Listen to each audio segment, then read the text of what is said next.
sobre PPPP, História e Estudo de Cunhos, apresentada por Giovanni Vicelli Cuperi, que nasceu no Rio de Janeiro em 1999 e por volta de 2009 seu interesse pelas moedas começou.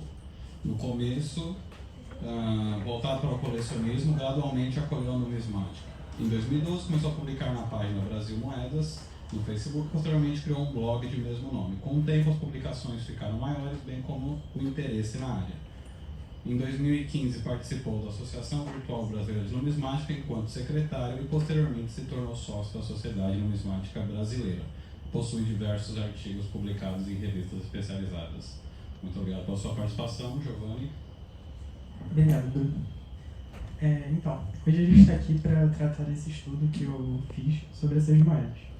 Antes de entrar assim, no catálogo em si, eu vou começar pelo conteúdo mesmo, falando um pouco sobre a história que cerca essas moedas. Primeiro que são moedas que não são feitas para o Brasil, inicialmente, pelo menos, né? São as primeiras cunhagens de Portugal em cobre para colônias portuguesas. E tem todo um contexto histórico que importa para a introdução dessas moedas em Angola primeiro.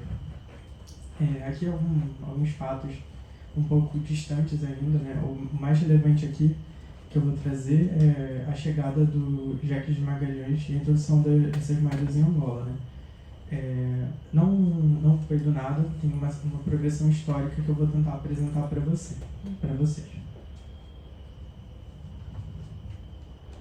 Aqui um mapa de Angola na época. É bom ver os reinos em volta, né, que vão ser mencionados em alguns pontos, né, porque já se tinha um comércio muito grande entre as regiões e que acaba afetando um pouco a questão das moedas que vão ser introduzidas lá.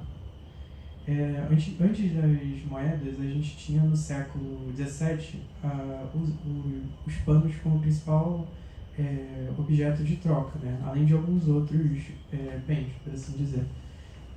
Mas o principal eram os panos. Esses panos sofreram um processo de desvalorização muito acelerado e como eles eram um momento que era usado principalmente para movimentar a economia, gerou muito problema de circulação de bens e de pagamentos e do próprio funcionamento da estrutura colonial em Angola.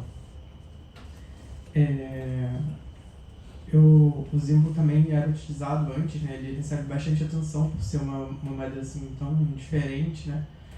Mas mais perto da introdução das moedas de cobre, o principal já eram os panos, né? Eles vinham dos outros reinos, né?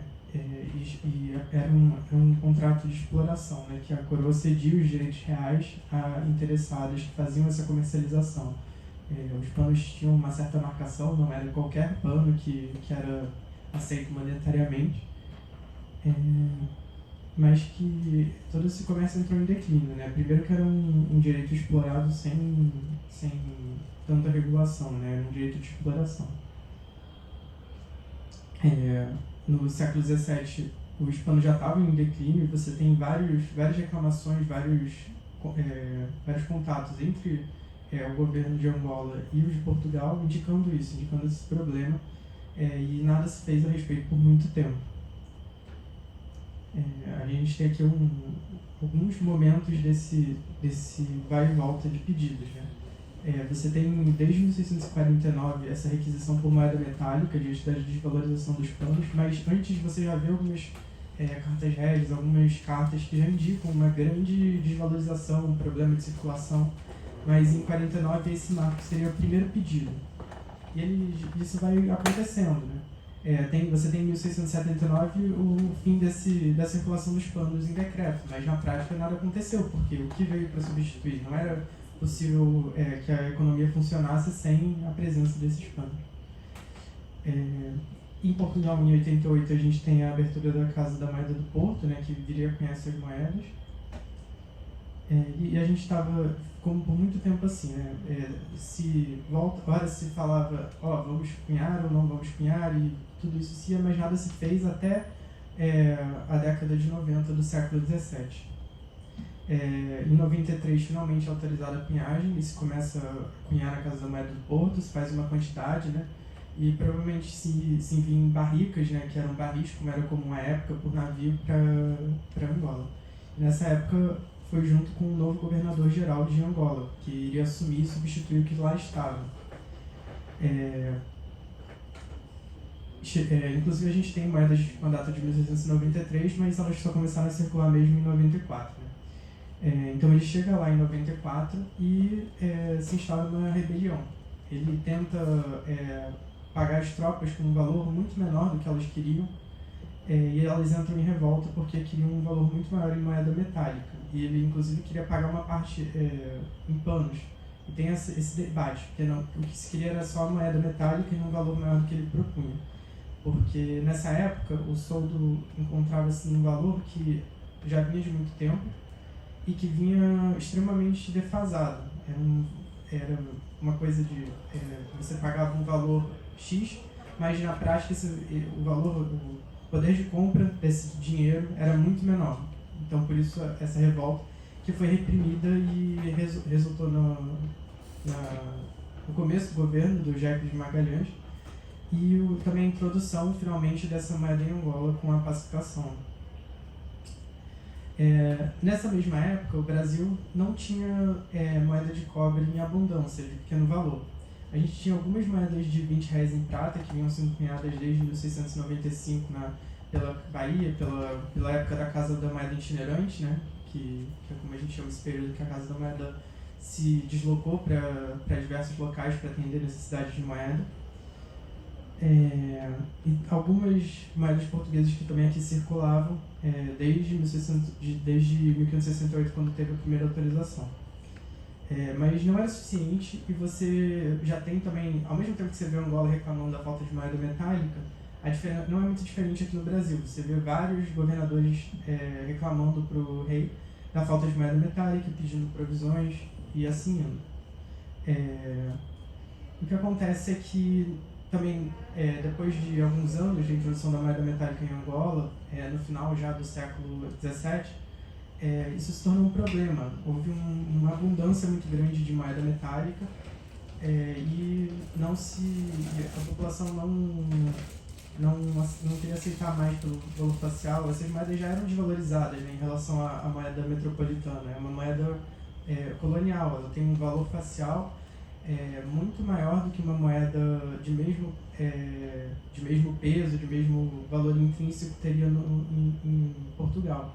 Então você já tem uma dificuldade de aceitação e também um problema, né, da introdução demasiada nessas moedas em Angola. E a solução desses problemas para o rei de Portugal, em 1704, foi enviar essas moedas também para o Brasil.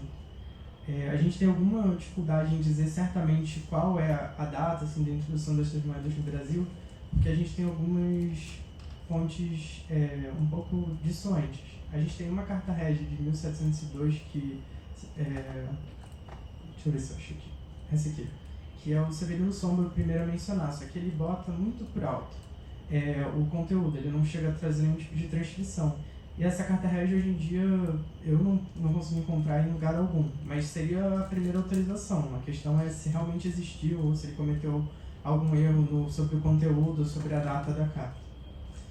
A gente tem algumas cartas régias também anteriores que indicam algum tipo de circulação de moedas de cobre, mas nada que permita dizer com certeza que essas moedas já circulavam entre as duas colônias anteriormente a 1704.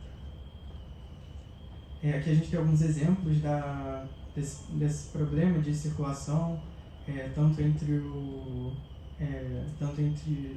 Brasil e Portugal e entre Angola e Portugal. E essa aqui é a carta de 1704 que eu tinha mencionado, que permite a circulação dessas moedas no Brasil, mas limita o poder liberatório delas. Que é quando ele bota assim: com a declaração que o maior pagamento que se fizer com a dita moeda, moeda será o de R$100. Então ele limita a transações de R$100, transações de pequeno valor. E é isso que é o poder liberatório, né?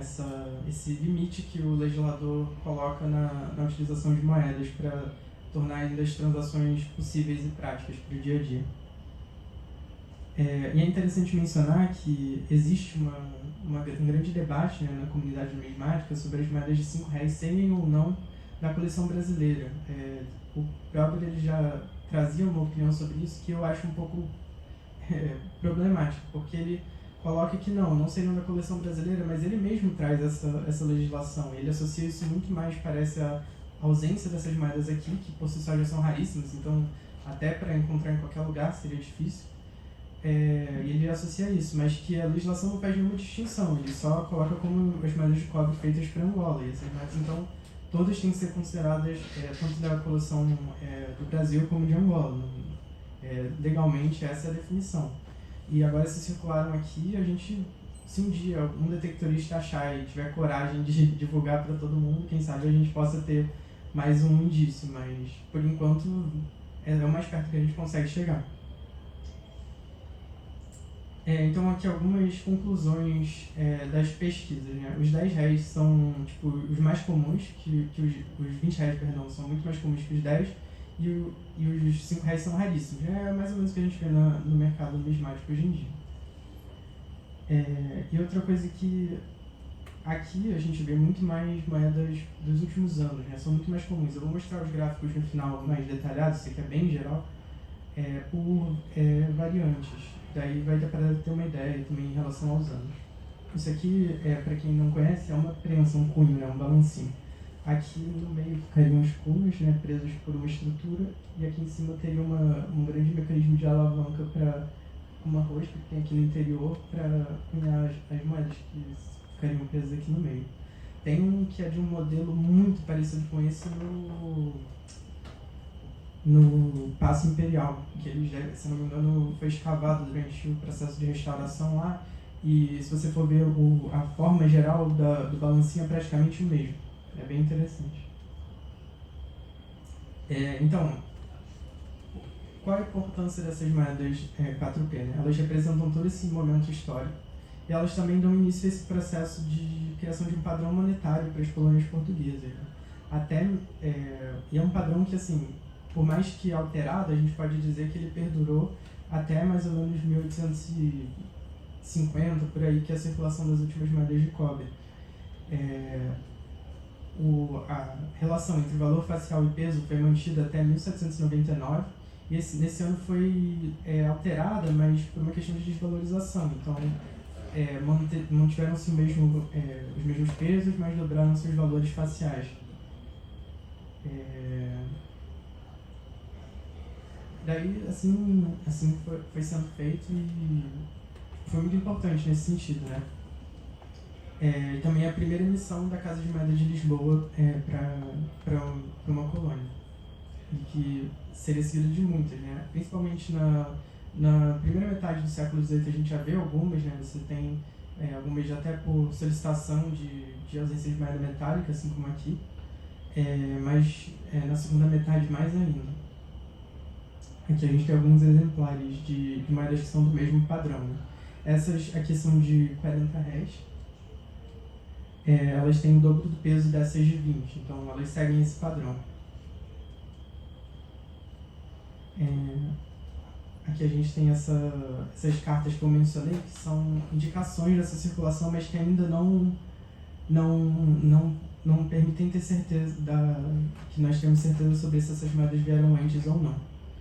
A gente tem algumas menções, por exemplo, aqui na moeda de cobre, como estando participando de algum tipo de transação, mas que moeda de cobre é essa? É a moeda de cobre portuguesa? É essa moeda de cobre que a gente está falando aqui? É muito difícil determinar só pelo que é dito. Aqui a carta régia que eu não consegui encontrar, né? Eu já tive a ajuda de muita gente para tentar encontrar e nada se conseguiu. Essa menção ela é repetida em alguns catálogos posteriores. Ela, se eu não me engano, vai até mais ou menos a década de 30 e daí também ela desaparece. E talvez seja ela que deu origem a esse mito também, porque ela fala só dos 20 e 10 reais, não fala nada dos 5. É bem difícil ver porquê, né? Aqui a gente tem alguns exemplos de recunhos que indicam a longevidade dessa moeda em circulação no Brasil, né? São dois 40 réis da Bahia, de 1820, e um 40 réis de 1826. Todas essas moedas foram feitas sobre moedas 4P, né? Você tem alguns resquícios da base A 40 Hz é muito difícil de ver, até na projeção, até olhando ela ampliada, é muito difícil identificar a moeda base.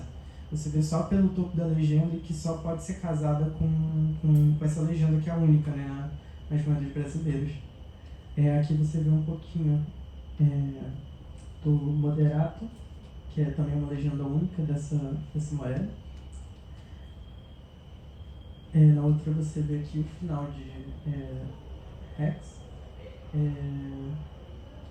DG, tudo, e daí continuaria a legenda. Não, eu falei só uma coisa que eu falei errado, que o Hex na verdade não é da base, é da 1820. Então essas moedas circularam por muito tempo, e não só foram usadas como base de recunho, mas também como base para carimbos, né? Esse aqui são vários exemplos que possuem um carimbo de escudo, que é um carimbo que foi aplicado a partir de 1809 para dobrar o valor facial das moedas que estavam em circulação no antigo padrão monetário, né, anterior a 1799. A partir desse ano eles começaram a cunhar moedas com o dobro do valor facial, mas ainda se tinham muitas moedas que circulavam com valor facial reduzido, que tiveram então que receber esse carimbo para facilitar a circulação.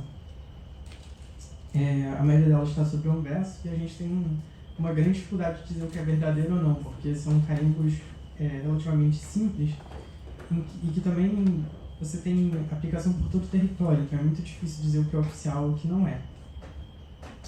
Aqui um exemplo que talvez seja um pouco mais duvidoso, porque é um carimbo bem tosco, com poucos detalhes, mas também nunca é possível dizer com certeza, né? E aqui dois exemplos bem interessantes, que são com carimbos gerais, né? Um carimbo que foi aplicado a partir de 1835 até 1838, em moedas que circularam até bem dentro da segunda metade do século XIX.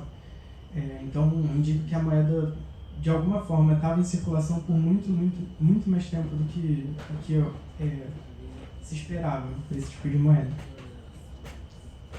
E na parte 2 eu vou falar um pouco da criação do livro, que é essa parte mais dos cunhos e de toda essa pesquisa, né?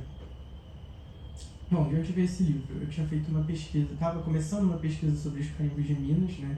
São carimbos aplicados sobre moedas espanholas, também um contexto parecido com o dos carimbos de escudete, para aumentar o valor facial de certas moedas. Só que me falaram, não, já tinha gente fazendo sobre esse tema, então eu decidi que eu ia fazer sobre outro tema. Então eu decidi fazer sobre essas moedas por algumas razões, né? Primeiro que elas são relativamente raras, em comparação a outras moedas de cobre, o que indica que elas foram cunhadas em baixa quantidade, então você também vai ter uma pequena quantidade de cunho. Elas são as primeiras moedas desse tipo mais regulares, né, que são consideradas da coleção brasileira. Então também são meio que o começo mesmo de todo um estudo sobre as moedas de cobre no Brasil. E para além disso, elas são moedas que estão em péssimo estado de conservação, geralmente. São moedas que circularam por mais de 100 anos, algumas, né? Então você tem muita dificuldade de identificar data, você encontra moedas muito gastas. O cobre já é uma tendência, né? Você encontra moedas em um estado de conservação muito pior do que moedas em prata e em ouro. Mas ainda mais nessas moedas. Então essa grande dificuldade que eu encontrava, né? Antes de começar a sistematizar os cunhos, eu já recebia muita gente que falava, olha, eu tenho essa moeda, será que data você acha que pode ser?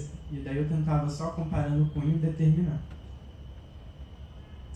Aqui são algumas versões bem antigas do catálogo, né, quando ainda era só o texto. Já tinham algumas coisas que eu vou explicar melhor, que é o sistema de alinhamento geral e algumas outras coisas. E foi evoluindo, né? A diferença entre essas duas versões não está tanto no formato quanto está no conteúdo que tinha sido já produzido, né?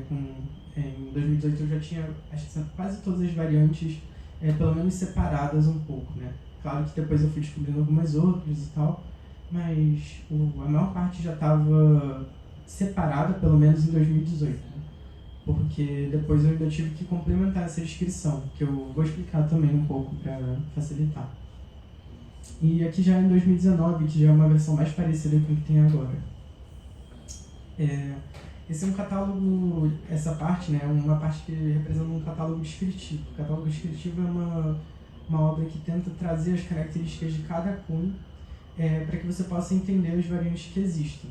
É uma ferramenta principalmente para o colecionador, mas ao mesmo tempo ela permite um estudo de algumas outras questões que eu vou trazer. Você permite assim organizar, por exemplo, por ordem cronológica as variantes, e você consegue encontrar algumas inconsistências e colher alguns dados que não seriam possíveis de outra forma. Para fazer um catálogo descritivo, você precisa de muita foto. Assim, você precisa da ajuda de qualquer pessoa que você possa encontrar, juntar o maior número possível. Eu já tinha em 2019 juntado muita coisa, mas ainda assim surgiu alguma outra moeda que eu não tinha visto antes, uma variante nova. Então é bem possível que amanhã apareça uma, sabe? A gente não tem como dizer. Então você basicamente pega esse banco enorme de imagens de tudo que você conseguir encontrar e separa em cunhos. E depois você tenta dizer para a pessoa, olha, por que esse cunho é diferente desse? E é basicamente isso que a gente tem aqui. A gente tem já separado o valor facial, a data, que vai ter várias variantes dentro dela. Isso aqui é uma numeração que depois, hoje em dia eu dou muito menos valor do que eu dava à época. Porque depois, o que acontece? Conforme você vai descobrindo, você encontra moedas novas e você bota na ordem cronológica e vê que, eu descrevi essa aqui primeiro, mas não necessariamente essa foi a primeira a ser cunhada. E daí, para ordenar isso, o que eu fiz foi criar dois sistemas de referência. Dentro do livro a gente tem uma descrição de tipo número, vai estar essa é a ordem, por assim dizer, mas hoje em dia o livro já tem um código que é completamente aleatório e que é meio que a identidade daquela cunhagem, daquele lado daquela moeda naquela cunhagem. Então você consegue, a partir disso, não se prender tanto a essa ordem. Esses números, essas letras aqui são questões de alinhamento que facilitam. Vai ter uma imagem aqui que vai deixar bem fácil essa explicação. Eu vou esperar chegar lá para falar mais um pouco. E começou assim, né? A ideia era publicar, eu estava já distribuindo nos grupos de cobre para quem quisesse dar uma olhada, quisesse ajudar, quisesse usar para classificar. E daí também decidi colocar a parte histórica e foi crescendo até virar a pesquisa que virou hoje, né? Principalmente com a oferta da publicação, né, que foi um grande estímulo.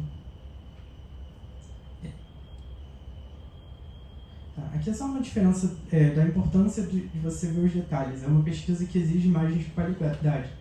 Muita coisa que eu fiz foi muito mais com esse tipo de imagem do que com esse. Mas o ideal é que seja com esse, porque a gente acaba vendo, por exemplo, detalhes muito pequenos. Eu vou mostrar nas próximas fotos alguns exemplos disso. Aqui é um sistema de alinhamentos gerais, né? É um sistema basicamente para facilitar. Para você não ter que ler as características de cada cunho, você já procura uma coisa que vai ser comum a todos. Isso é a presença de certos elementos, e daí você pensa em pontos imaginários para alinhar e tentar dizer, esse vai ser o alinhamento desse cunho, então eu vou procurar a partir desse alinhamento, não preciso me preocupar com isso. E daí os pontos imaginários são no anverso, saindo do centro do âmago do plano central em direção às pontas desses ornamentos. E daí você vê onde isso bate na legenda. Por exemplo, aqui fica um O à esquerda. O próximo em ordem horária vai ser esse aqui. Também um O à esquerda. Aqui, o N não chega a ser entre o N e o D, é bem na pontinha do N. Então fica ND mais ao N, porque está mais próximo do N do que bem no meio. Aqui é o S bem centralizado. E assim por diante, né? Começando pelo lado superior direito da moeda em ordem horária, e daí fazendo a classificação para facilitar. Como os punhos eram abertos manualmente, você tinha uma diferença muito grande de alinhamento entre uns e outros. E daí que você consegue usar esse alinhamento como ferramenta. Aqui é um outro teste, né, que também é usado geralmente só para tirar uma dúvida, que é o teste de alinhamento gerais. Né? Você pega alguns lugares na moeda e tenta encontrar o alinhamento deles em relação aos outros. É basicamente o mesmo teste que a gente fez antes, só que mais complexo e que não tem nenhuma finalidade de explicar nada a ninguém, é mais para tirar a dúvida. Né? Você escolhe principalmente elementos centrais, né? Porque se você pega, por exemplo, o canto de uma letra, como aqui a serifa inferior direita do P, é uma área que com desgaste pode ficar mais larga ou pode ter algum defeito de entupimento de cunho ou coisa assim. Então você tenta encontrar pontos centrais, né? Aqui, por exemplo, eu encontrei o meio da junção das duas serifas do Lá de Aia. E ligando aqui ao meio da parte inferior do P, por exemplo. Eu não sei se foi isso, faz muito tempo que eu fiz isso. Mas é só para dar uma ideia geral, né? Aqui também a união do R e do D em direção ao centro do PD. Então, você vai alinhando e vendo onde bate.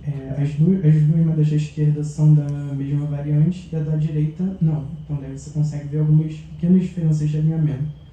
Como, por exemplo, aqui onde que o G vai cair, onde a linha vai cair em cima do G. Aqui cai bem colado, enquanto aqui cai bem mais ao centro. Aqui é o estudo que eu estava comentando da progressão de cunhos, né, da ordem de utilização, que consegue trazer algumas informações. A gente tem que usar algumas ferramentas para colher essas informações. Né? A gente pode analisar o estilo de gravação. Você vê principalmente a diferença entre as casas da moeda do Brasil Imperial, por exemplo, mas às vezes é possível ver dentro de um mesmo ano, numa mesma casa da moeda, um traço muito diferente do gravador, né? Ou melhor, do abridor de cunhos, que era responsável por pegar o cunho assim, liso e utilizando punções e o buril abrir. Né? Punções eram ferramentas que deixavam marcas pré-definidas. Né? Por exemplo, isso aqui, esse formato aqui, que é o formato de uma folha de acanto, é uma punção específica que foi criada para esse fim e que foi reutilizada por muitos anos. As letras nas moedas geralmente também eram feitas com punções ou com a combinação de uma punção e um buril. Por exemplo, a letra V, que pode ser usada de forma invertida e com um traço de buril no meio vira um A. Então essa combinação totalmente manual gerava isso. Inclusive nos 20 réis é muito comum ver, muito comum não, em algumas variantes você tem no meio do anverso esse ponto que esconde uma coisa que está presente, isso na verdade está em todas, né? Não é nessas, nos reversos você vê alguns pontos na lateral, que provavelmente eram usados para algum tipo de alinhamento na produção do cunho. Você vê bem fraco aqui assim, aqui e aqui. E você vê isso em várias outras moedas, né? É muito comum nas moedas posteriores você encontrar no meio, bem no centro da moeda, um pontinho, ou em algumas outras áreas que indicam esse trabalho que foi feito para construir o cunho. Você utiliza, então, para determinar essas ordens, né, o estilo de gravação, principalmente nos casos posteriores, você às vezes consegue até associar a certos gravadores específicos que você sabe que entraram em tal ano na casa da moeda, ou que saíram. Ao desgaste do cunho, você consegue ver o desgaste nas moedas e os defeitos recorrentes, né, que estão associados a outros processos de produção, como algum defeito na prensa ou em alguma outra ferramenta que vai ser usada para produzir o cunho ou a moeda. Aqui a gente tem um exemplo de uma coisa que ficou bastante marcante, né, que não acho que traz a princípio nenhuma informação muito relevante, mas que não deixa de ser interessante, que é que aqui nessa parte superior direita a gente tem essa folha de acanto e ela teoricamente pode ser feita com a mesma função dessa aqui de baixo, que ela só está numa orientação diferente. Mas em 93 e 94 não era isso que acontecia, a gente viu uma função diferente para cada parte. Só que a função da parte superior parece que foi se desgastando, porque a gente vê que ele vai ter algum tipo de rachadura que deixa um pedaço da gravura faltando. Em 94 ele é substituído por uma nova função que vai ser usada até 99, que tem essa característica bem marcante, que é essa saliência aqui, que vocês podem ver que está aqui e que está aqui também, que não é bem diferente dos outros elementos iguais a esse na moeda. E que a gente vê que em 93 e 94 existia dessa forma, com essa rachadura. Foi substituído em 94 e foi usado assim até 99, e aqui a gente tem dois exemplos da utilização dele em 99, uma outra rachadura na ponta. E olhando pela ordem cronológica dos cunhos, esses foram alguns dos últimos cunhos a serem produzidos. Aqui a gente tem um pouco do resultado da pesquisa, né? Das ferramentas usadas na pesquisa, que é o mapeamento de quantidades. Eu vou entrar mais nos gráficos conforme a gente for achando.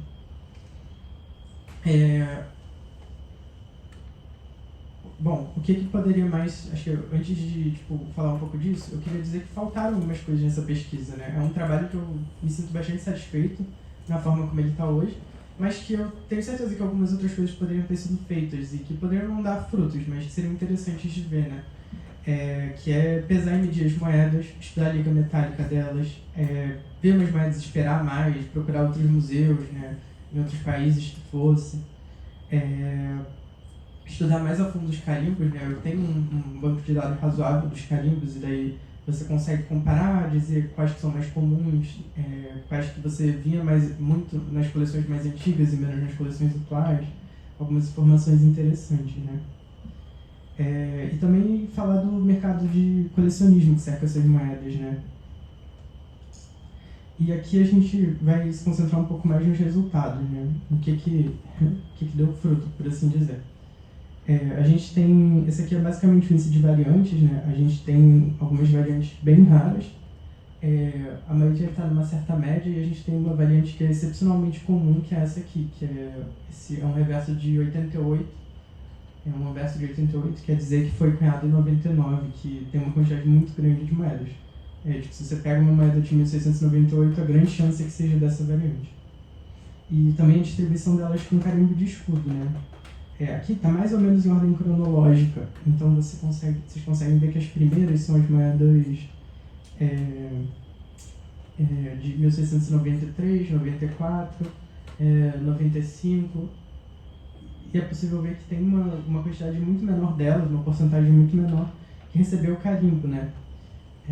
Isso está associado a todo aquele processo histórico, porque se você tinha moedas introduzidas em 93, 94, 95 e assim por diante, a tendência é que essas moedas circulassem mais e saíssem mais de onde era possível elas retornarem de alguma forma para a circulação entre os dois continentes.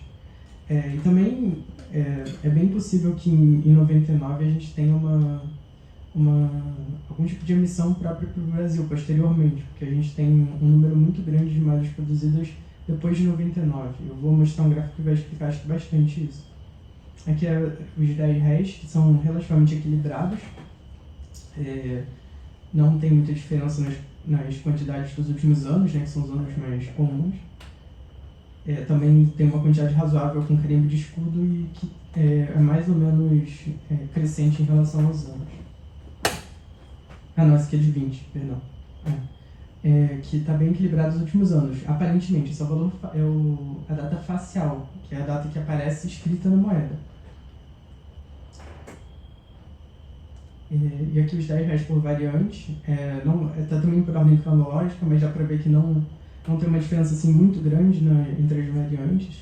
Claro que a gente tem aqui alguns anos, então se a gente tem essa última barra aqui como sendo 99, a gente tem essas três últimas como 97, essas duas aqui como 96, 94 e 93. Então, por variante, assim, por uso de cunho, não mudou muito. Embora por ano tenha mudado, a gente tem muito mais moedas de 97 do que dos outros anos. E aqui é o número de 20 reais por data mínima, né?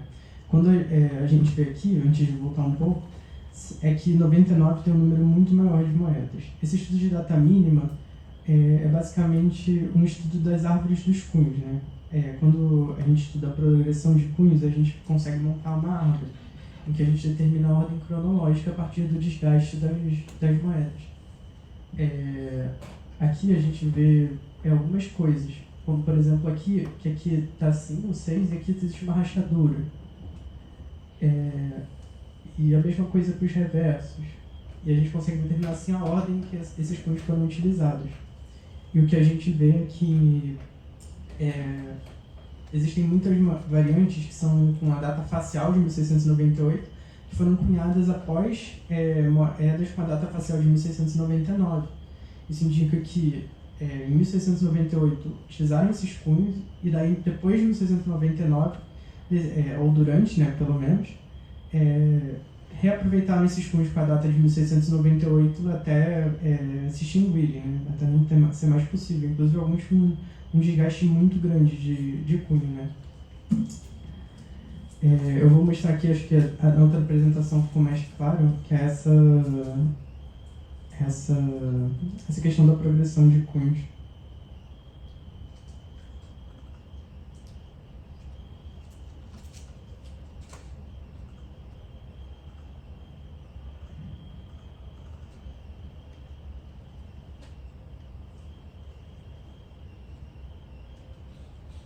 Essa aqui é a apresentação da manhã. Daí tem algumas coisas que estão diferentes aqui.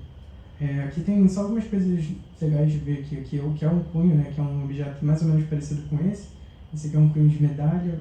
Da época teria um perfil quadrado, enquanto esse aqui tem um perfil circular. Aqui tem na direita um buril abrindo algumas linhas e na esquerda seria esse daqui, com uma letra. Seria usado, ele marcaria. Depois você retira as rebarbas e daí ficaria uma letra relativamente limpa no cunho. Inclusive tem uma coisa que a gente vê muito, que se explica, acho que talvez seja um pouco visível nessa moeda mesmo, que é ali no DG.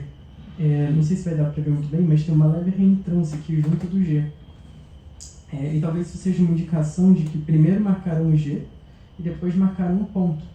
Daí, com a força que foi feita para marcar o ponto, o metal aqui foi deslocado para dentro no G, né, indicando mais ou menos a ordem de gravação do cunho. É uma coisa que se vê bastante, esse tipo de reentrância. A gente tem aqui um exemplo de duas moedas que são de variantes diferentes, né, embora bastante parecidas. Os dois são reversos do mesmo anverso de 94. A principal característica que fica mais fácil de ver é aqui esse ornamento que existe no pedido. Mas tem várias outras questões de alinhamento, né? E, inclusive aqui, se eu não me engano, foi a transição de função de castelo, porque aqui os castelinhos têm uma falha que liga, seria a janela direita ao portão, enquanto aqui isso não existia mais. Provavelmente por desgaste já do punção, acabou tendo alguma rachadura e resultou nesse defeito que acontece principalmente nas primeiras moedas.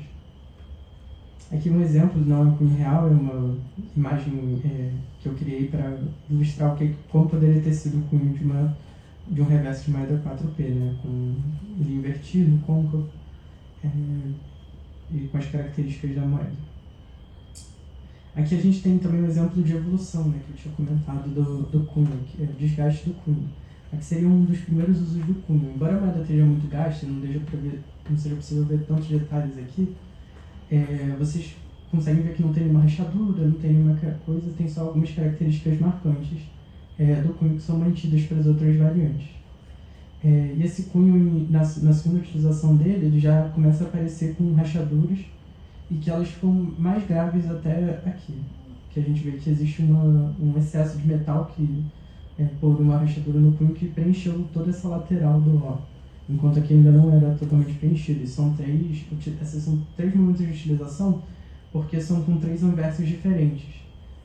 Esse anverso aqui é de 90, se não me engano, os três são de 99, mas de momentos diferentes de 99, inclusive com esse aqui sendo bem tardio. Vocês podem ver que eles utilizaram ele realmente até o fim, porque ele está com várias rachaduras, uma rachadura enorme aqui, outra aqui,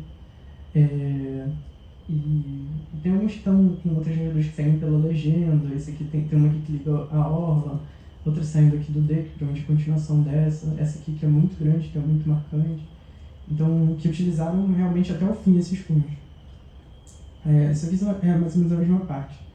E daí o que se fez, né, que está no meio do livro, é ver essa ordem de utilização e a árvore dos cunhos, que daí permitiu essa análise de quando foram feitas e por quê.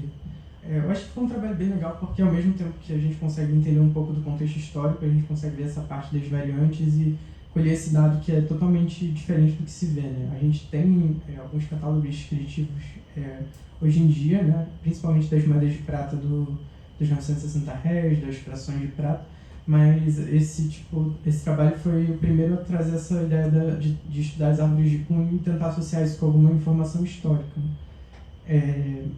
Nesse caso não foi possível, mas eu acho que principalmente no Império fica bem improvável que você consiga casar alguma coisa, até porque tem muito mais informação que sobrou e que hoje em dia pode servir para isso. E antes de terminar, queria também agradecer, né, a todo mundo que colaborou, né, com imagens, com apoio, com informações, com muitas coisas, né? Esse livro depende da ajuda de muita gente, não só com imagem, mas com detalhes. É uma pesquisa relativamente extensa, né? Embora não tenha aparecido tudo ao final. Muita coisa foi usada e é imprescindível ter a colaboração dos colecionadores, de toda a comunidade numismática mesmo. Inclusive, muita coisa veio aqui do Museu Histórico Nacional, né? Todas as moedas aqui foram fotografadas e aqui tem algumas moedas realmente excepcionais, muito bem conservadas e que são exemplos, né? No livro tem os créditos das fotos e também das coleções, quando o autor quis que eu colocasse. E lá vocês conseguem ver quais são os exemplares do Museu Histórico Nacional também. E é isso, foi uma pesquisa assim, bastante extensa, mas acho que o resultado foi bastante satisfatório.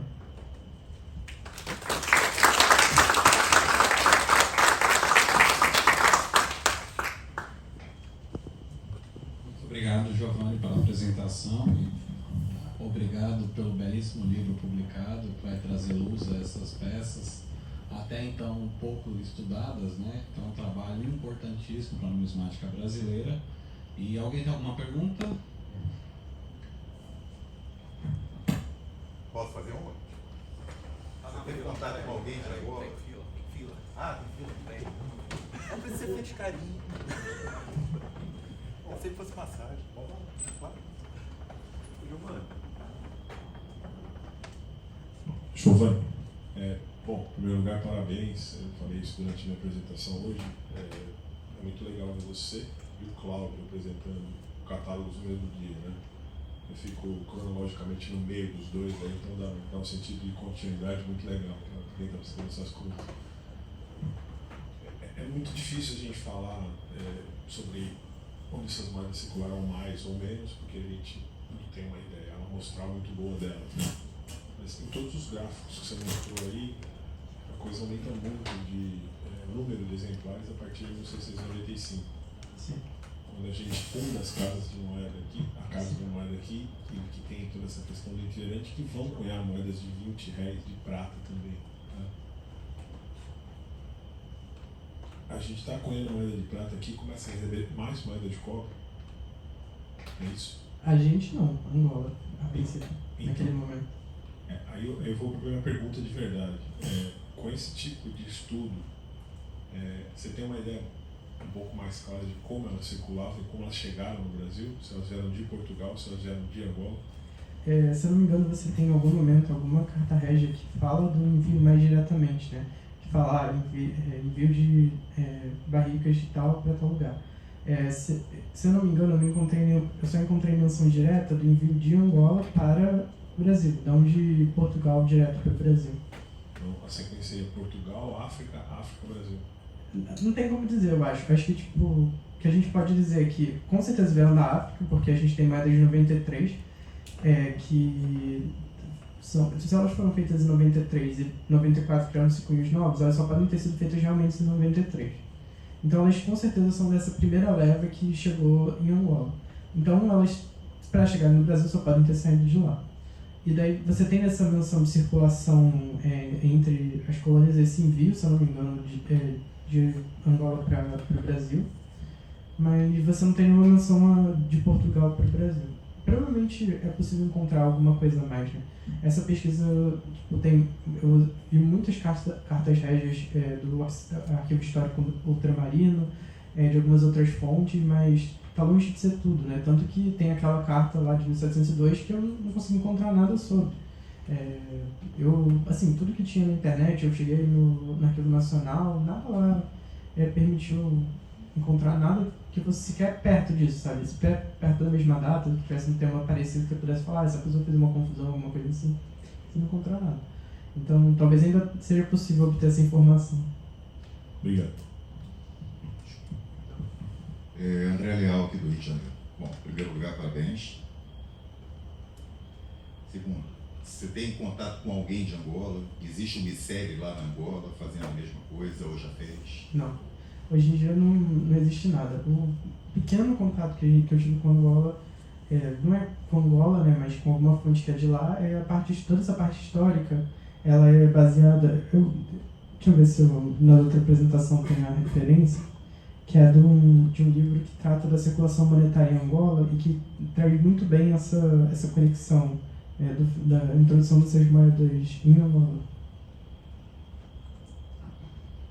Eu não lembro, acho que eu tirei as referências, né, para ter tirado, né, mas, que daí basicamente trata dessa questão.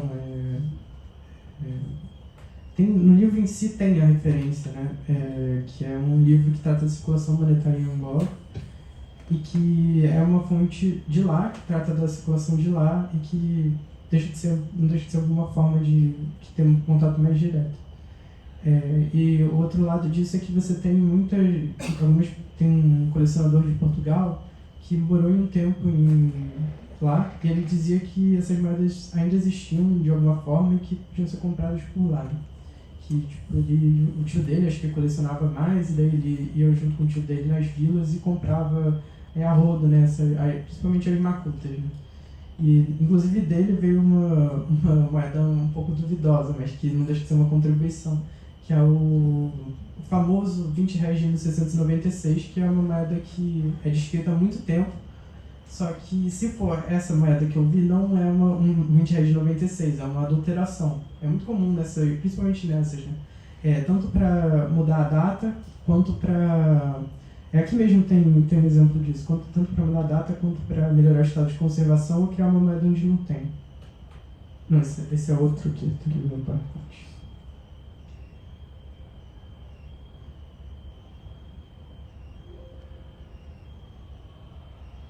Eu não sei onde eu botei as fotos das adulterações. Não, esse aqui. Não é esse aqui. Bom, eu vou procurar aqui enquanto eu falo. Daí, basicamente, você tem várias adulterações que são... meio que explicam esse momento e tipo, são coisas mais recentes, né? E essa não deixa de ser uma dessas, e que a gente acaba descobrindo estudando os cunhos, porque são... você estuda o cunho e você vê áreas que estão um pouco estranhas, né? Você já tem... Conforme você estuda, não importa tanto o que está escrito, você começa a achar os detalhes só de olhar. É uma coisa de experiência mesmo, né?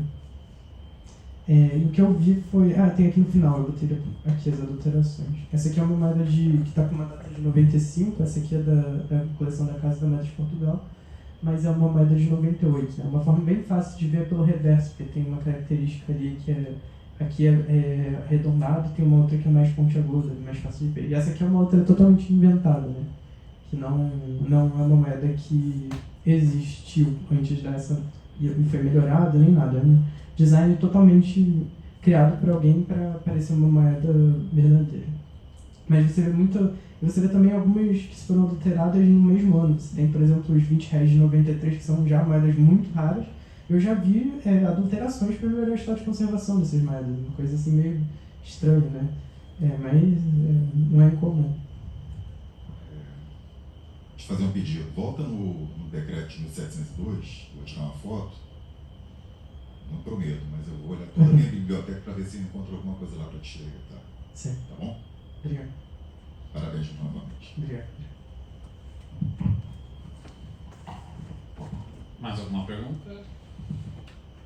Não? Giovanni, muito obrigado pela apresentação.